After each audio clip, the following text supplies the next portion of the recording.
going inside. The running Jackson. Shot on goal. A game winner for the Cavs. A walk-on 3-run shot from David Adams. Feeds right on the touchback door. Up to the first layup. A shot. Billing away to score. Cavaliers start the offense behind the cage. Up the left by Rubio. Spins and scores. Rosted is free. She scores. 10-5 on his feet. Touchdown.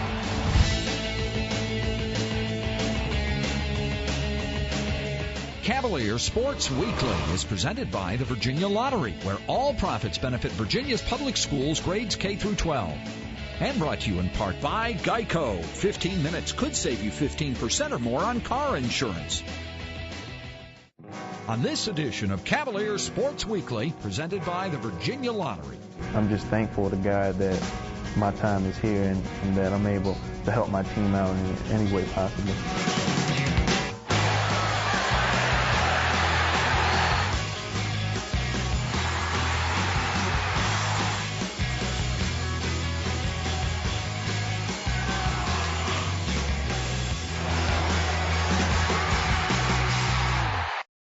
Welcome to Cavalier Sports Weekly. I'm your host, Nate Collins, number 98 from the football team. We've got some great highlights and features for you today, but first, here's your Play of the Week. The Play of the Week is brought to you by SunTrust Mortgage. We make the American dream come true every day. Bennett to throw, ball batted in the air again. The ball still in the air. The Cavs end up with it. Fitzgerald, 10-5, touchdown. Obviously, that was significant. And Jeffrey continues to demonstrate what we talked about on other occasions, that he just has a unique capacity to have a sense for where the football is. Chris Long got an interception last week. We couldn't be tied, so I had to try to one-up him. So therefore, I just got another interception.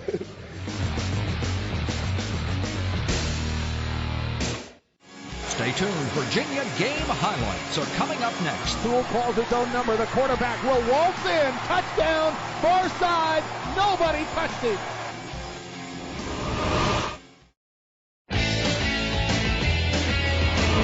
Welcome back to the show. On Saturday, our football team hosted the Georgia Tech Yellow Jackets. Let's go to the game story. The Cavalier game highlights are presented by Geico. 15 minutes could save you 15% or more on car insurance. From the Carl Smith Center, home of David A. Harrison Field at Scott Stadium, it's another warm afternoon as the University of Virginia welcomes Georgia Tech in a key Coastal Division battle. The Yellow Jackets have not won here since 1990. It's the 30th meeting all time. Virginia and the Yellow Jackets. 17 for Georgia Tech from the 43 and a far side hash mark left to right. Taylor out of the shotgun and Bennett wants to throw. Bennett steps up and puts one downfield for Demarius Thomas, who makes the catch. 10-5, touchdown. Their attitude going into the game was such that we had no concern that something that early in the game would chip away at their resolve. They had a tremendous resolve today, as they have had here for weeks. Receiver to the near side, and Sewell will hand off Pierman. Pierman far side, 20, 25, 30, still on his feet, 35, and Pierman won't go down until he's to the 39-yard line. Jamil with the first down, the blitz coming. Sewell is going to roll the pocket to the near side and look downfield. Throws, man, the catch, 35, 30, Santee, 25, 20, dragged down at the 15-yard line. And now the two backs with Sewell. Sewell gives it to Pierman. Pierman looks for the block. He gets to the goal line. Is he in? Touchdown. He is. Touchdown, Wahoo. It was very important for us, to come back out, and just be able to put a drive together and put a score on the board, no matter whether it was 3 or 6. So that's what we did. I can't remember how long the drive was. It was a pretty good drive for us. And it'll be a handoff coming to the near side. 25-30. And Pierman to the 35-yard line.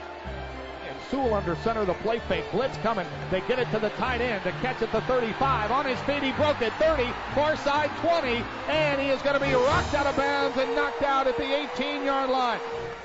Sewell out of the shotgun. Sewell calls his own number. The quarterback will waltz in. Touchdown, far side. Nobody touched him. We weren't going to crack, any given circumstances. We weren't going to give in and let them just beat us around like they did us last year. Last year it wasn't many times that we even crossed the 50. And we couldn't let that happen again at home. You know, we had too much pride for that. You know, we're too good for that right now. Bennett to throw. Ball batted in the air again. The ball still in the air. The Cavs end up with it. Fitzgerald, 10-5, touchdown. I really don't even know what happened on it. The guys telling me that I saw it got batted. I thought it hit the ground. Next thing I know, I see it bouncing around the air, and I just happened to be in the right place at the right time, and I made a play with it. The ball loves that man, and I think that was gonna be on crazy. That's probably gonna be a top 10 play tonight, just because of how many people it touched and Fitz being aware and just taking it to the house, man. I just figured Chris Long got an interception last week. We couldn't be tied, so I had to try to one-up him. So therefore, I just got another interception. Brooks to kick this one a mile high, and it'll be coming over. Vic Hall to make the catch. He wants to run, 32-yard line. The ball pops loose. It may be a fumble, and Georgia Tech may have it at the 30. In the I formation, Smith is left. They give it to Dwyer. Dwyer finds the hole. 20, 15, 10-5. Touchdown, Georgia Tech.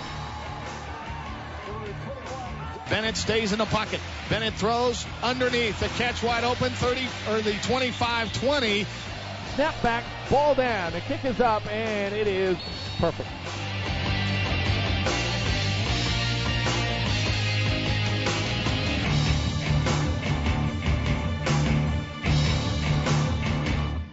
Bennett out of the shotgun, and Bennett looking downfield. Bennett locks in, throws. The ball batted down again by Chris Long. Will operate out of the shotgun. Peek the tight end. They give it to Dwyer. He's following his tight end. But the Cavs are there with run support and a good play. That's one of the better run stops of the day by the Cavs. Hats off to the defense.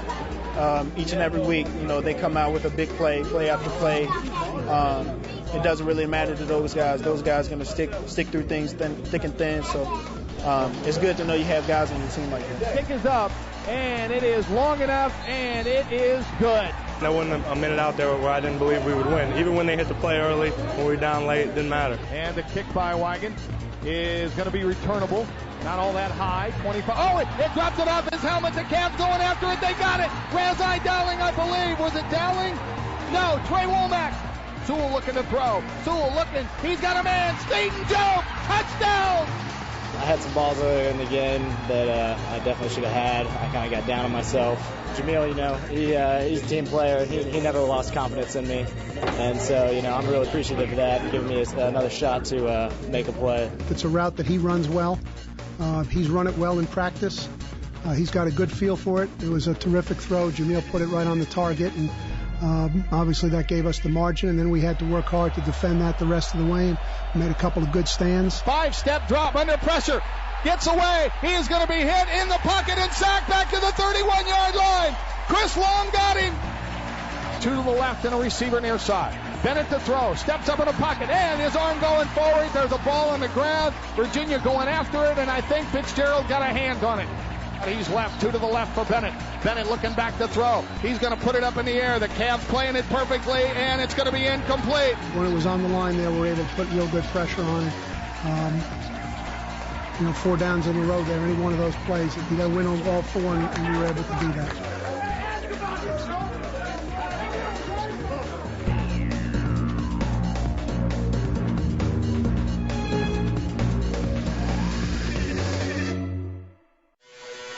He may not be the biggest guy on their team, but Cedric Pierman has been huge for us in many ways that can't be measured. He is a leader on and off the field, and he is your student athlete of the week. Probably the most upstanding man you can possibly meet.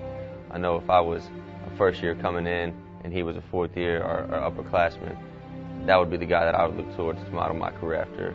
The heart and the toughness that's on demonstration with Cedric so often, he brought with him. And that was apparent. That was one of the big attractions of Cedric towards us when we wanted him on our team.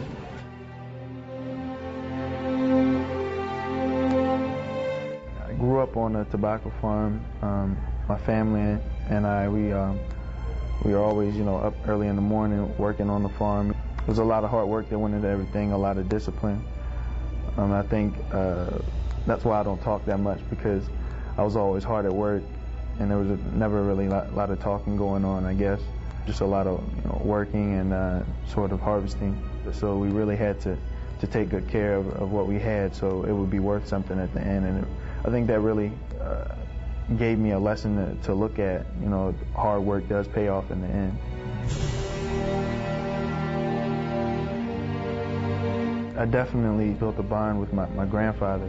I remember waking up, going in there, seeing him in the backyard, getting things ready to go. And I just remember following him around all day long. I just was always up under him, and I learned a lot from him.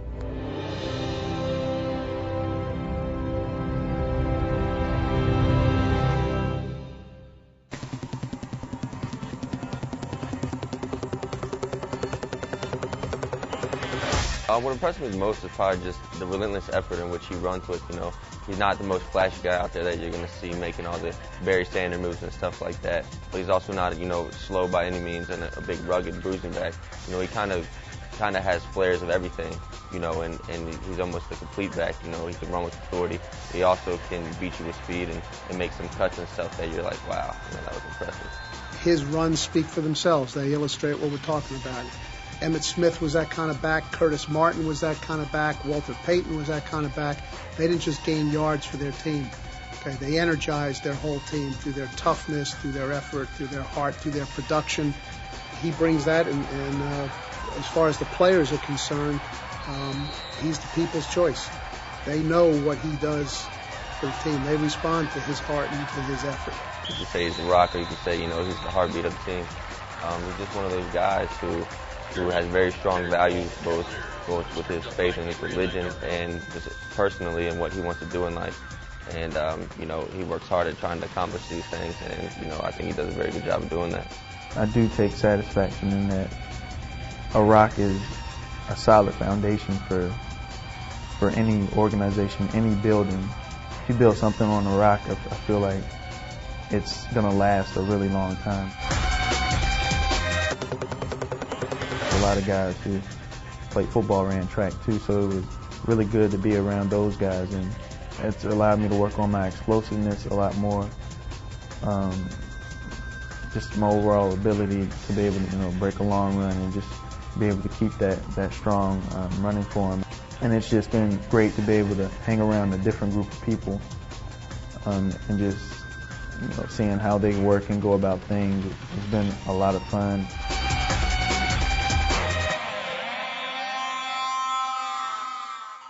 He's by far my best friend, both on the team and off the field. We're roommates. Our rooms are right next to each other. You know, we spend a lot of time together. We joke around sometimes, and sometimes Coach Dex will say we're salt and pepper. You know, we're hand in hand with one of us. If one of us is here, the other one's not too far away. It has been a long time coming. I've been waiting for an opportunity to start consistently for a long time. That goes kind of, I think, hand in hand with his mentality, you know, his faith, and how hard-working of an individual he is. You know, he doesn't want to take a play off because he knows at any moment this could be the play that defines him. I'm just thankful to God that my time is here and that I'm able to help my team out in any way possible.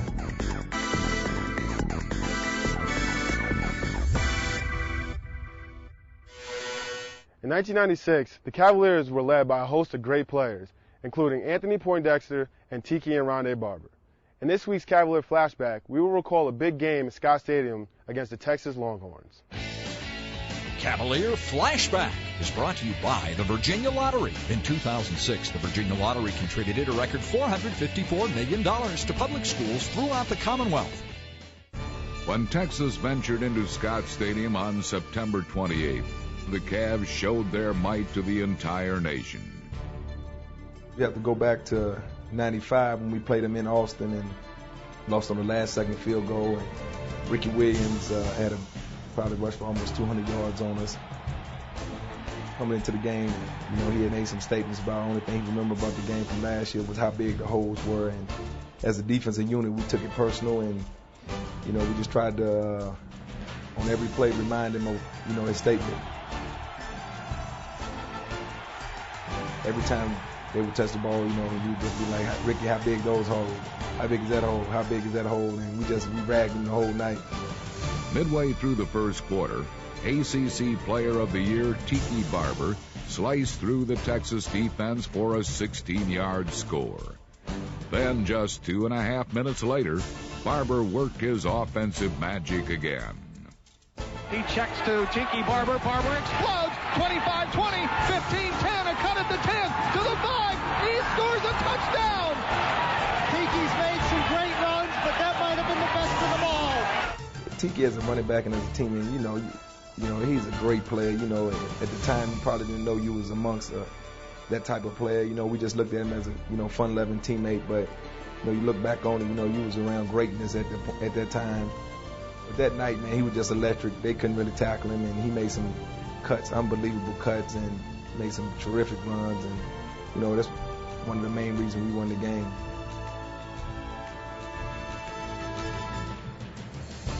Well, Rondé picked one off, and we built this wall for him, and we blocked pretty good.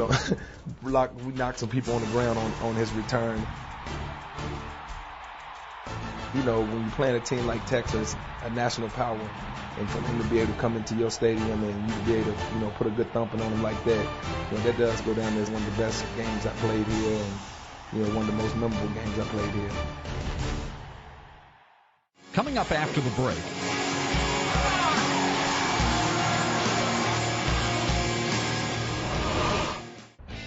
Our fall sports are well into their regular season schedule, and we've got highlights from men's soccer, women's soccer, and volleyball in our Olympic Sports Spotlight. The Olympic Sports Spotlight is presented by the Virginia Athletics Foundation.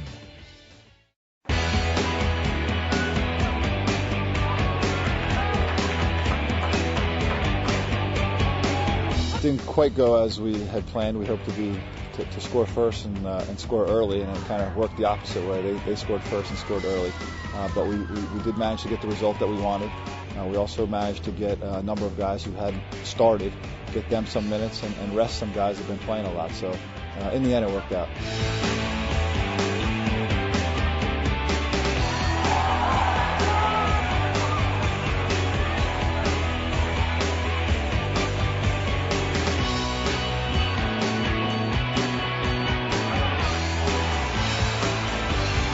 I didn't plan and didn't want to be scored on first, but we demonstrated that we didn't lose our mind. We kept our cool. I think we scored within 15 minutes or so of them scoring.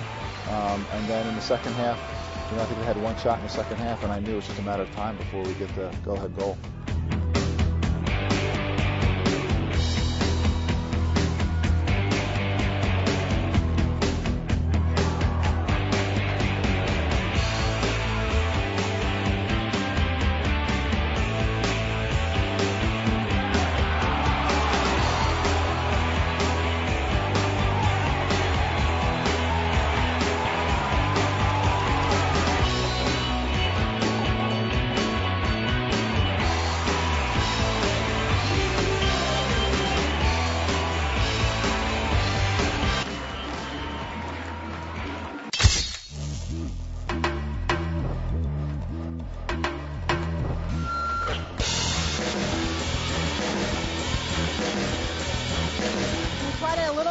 tweak in our lineup tonight, and it seemed to work really well.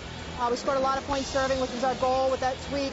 And when we can serve tough, it makes our blocking job easier because we know what they're going to do, or you can predict what they're going to do a little bit better. And our blockers came through tonight big time. And I don't know how many balls we blocked yet, but wow, what a performance from our left side blockers and our middles. It was an incredible night for our blocking.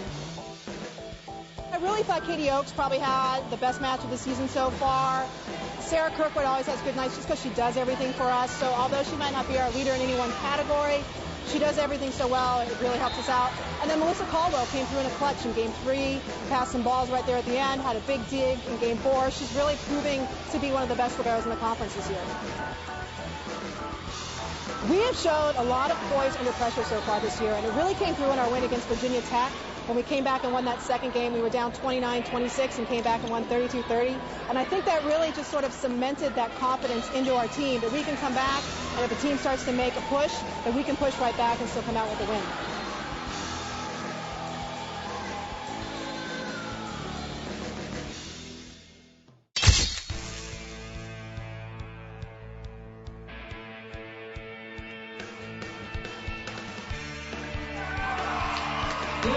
Virginia Cavalier. first one, I actually shot the ball, which I never do. Steve always yells at me for not shooting, but I guess I decided it was open, so I went for it.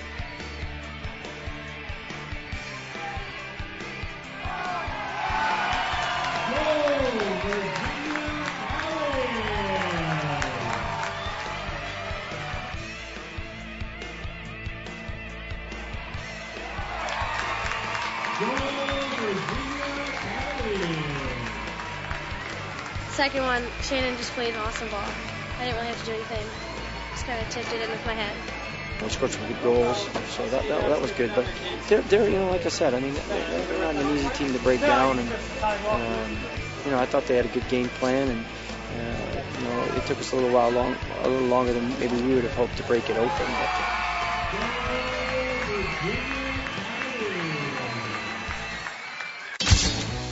in other Cavalier sports action this week,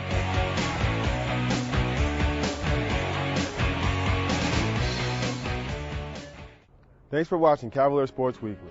We'll be back next week with more great features and highlights from our football game against the Pitt Panthers. Till then, go Hoos! Cavalier Sports Weekly is presented by the Virginia Lottery, where all profits benefit Virginia's public schools grades K through 12. And brought to you in part by Geico. 15 minutes could save you 15% or more on car insurance.